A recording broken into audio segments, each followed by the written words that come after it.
name's Leigh-Anne. My pronouns are she, they. And today I'm going to be talking about the processes and networks of wildlife supply chain in Vietnam. So as we all know, unsustainable trade in wildlife is a leading threat to biodiversity, but the most globally traded wildlife remains underreported and under-researched, namely plants. So today I'm going to be focusing on orchid trading.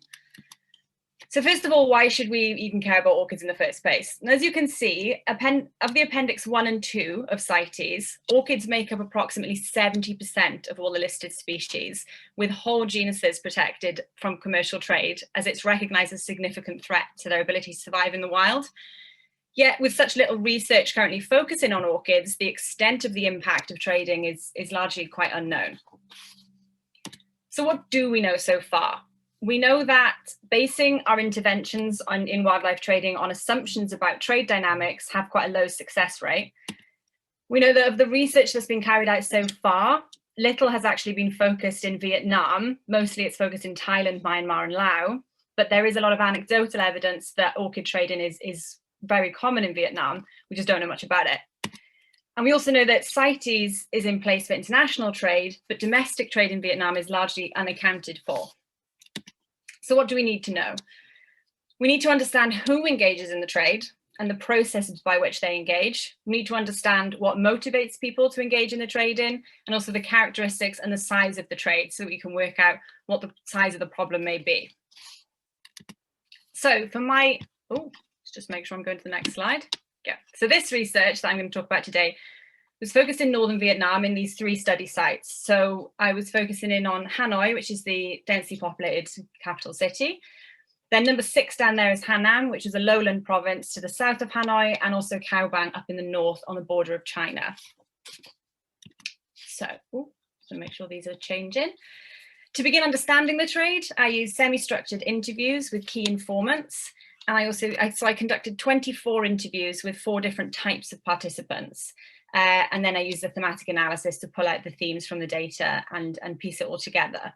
So I talked to quite a few different people, and we'll talk about those participants later. To gain also a broader understanding, I also conducted 123 household surveys to see how orchid trading fitted in with the wider community. All right, so what did I find out?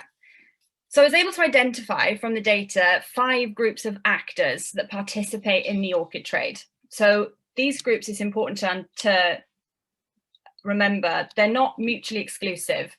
They're somewhat fluid, so people may fit into one type of group for most of the time, but if their circumstances change, they may act as a different actor within the trade chain as well. So let's go through those actors. So first of all, there's the personal harvester. So these people are those that would harvest orchids from the forest specifically to grow at home themselves. They often live very close to forest environments themselves, and they collect just for their own personal use and collections. Then you have the commercial harvesters. So these people would harvest orchids specifically to sell them on to other people as a commercial venture. We have intermediary wholesale vendors. So think of these as sort of middle people. This group comprises of people who order orchids from harvesters and buy them with the specific intent of selling them on to someone else, for example, a commercial vendor. Then there's the commercial vendors. So these people would buy orchids to grow them and sell them on as a business. So these people would have it as possibly their sole business or as a side business, specifically for selling the orchids on. And finally, we have the orchid hobbyist, who buys orchids to grow in their personal garden as a passion. These groups aren't homogenous across the provinces that I studied, though. There are greater concentrations of harvesters near forested areas, which makes total sense. And there are greater concentrations of hobbyists in lowland provinces. Though we weren't able to prove this statistically because of the population size that we studied, it could well be linked to economic reasons. So having, accessible income or disposable income in order to engage in the trade might be a reason why the groups are spread over different provinces. I also documented the supply chain process in Vietnam for the very first time. So now we're going to explore how that works. So we're going to build the trade chain together. So first of all, wild orchids are harvested from the forest, either by personal or commercial harvesters. And this is how the wild plants will enter the supply chain in the first place. The movement of these wild orchids goes from harvesters through commercial and vendors and hobbyists. That process is streamlined by the intermediary wholesale vendors. These middle people will take orders from commercial vendors and go to harvesters to get specific types of orchids, specific species of orchids, or specific quantities of orchids in order for the commercial vendors to sell them on.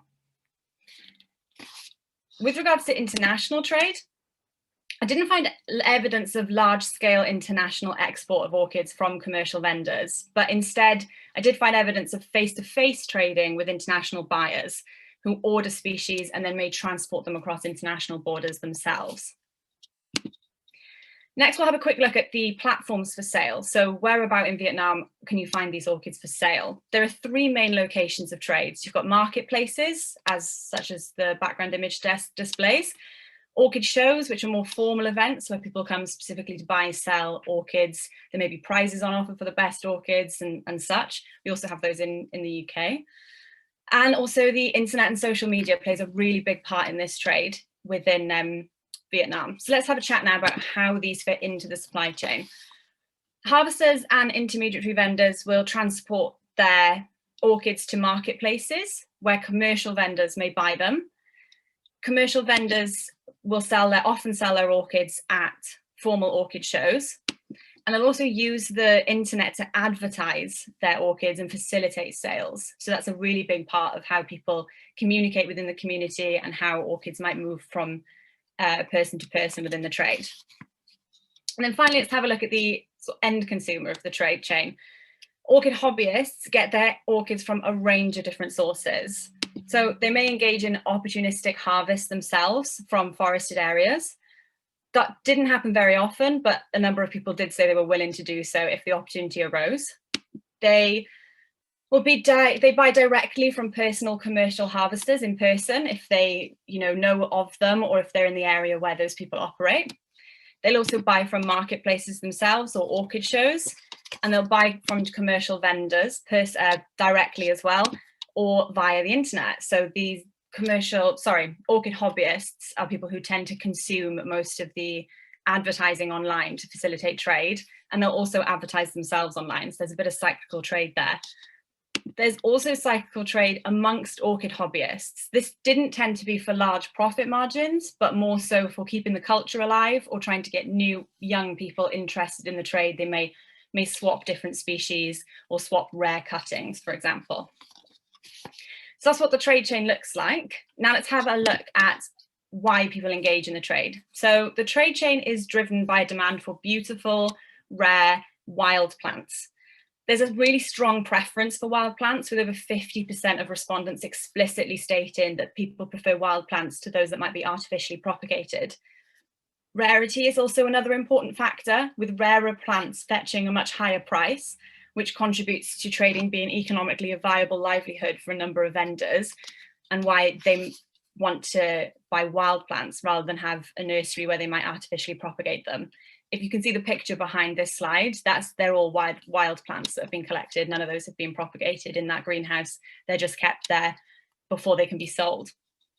A really interesting dichotomy did emerge between a passion for orchids and a desire to conserve them.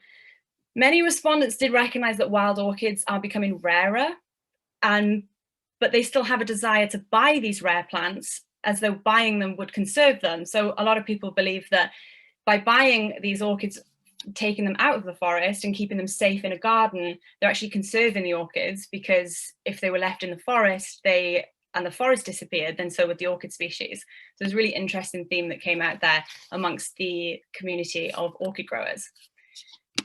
Data shows that the trade has been streamlined in recent years with the introduction of those intermediary middle people who move orders out of the forest to commercial vendors and farms, often by the kilogram. So sometimes people will go to personal or commercial harvesters near forested areas and buy kilograms of orchids at a time in order to sell on to commercial vendors.